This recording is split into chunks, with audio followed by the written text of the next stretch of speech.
Setelah dilakukan pengaspalan hot mix tahap awal, Jalan Poros Jatimulyo dilakukan pembereman. Hal itu guna menguatkan tepian aspal saat terlindas roda kendaraan. Untuk kendaraan berat, sementara tidak diperbolehkan masuk.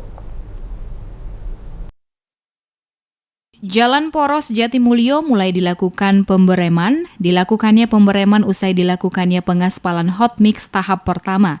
Adapun tujuan untuk menguatkan aspal yang dinilai belum memiliki usia cukup.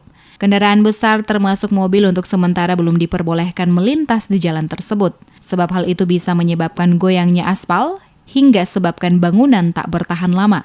Setelah dinilai kuat, rencananya akan dilakukan pengaspalan tahap 2 sekaligus finishing.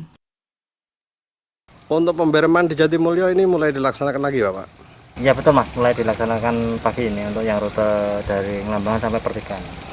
Itu sekitar berapa meter itu? Ini 750 meter.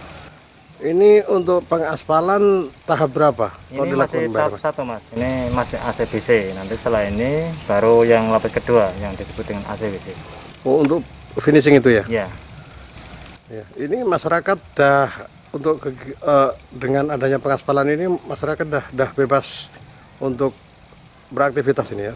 Untuk pengaspalan minimal 24 jam setelah dituang nanti baru bisa dilewati. Untuk mobil besar itu udah bisa melewati ini belum? Belum, untuk sementara belum, terutama untuk truk-truk pengangkut material belum diizinkan. Dikhawatirkan nanti ada kerusakan lagi.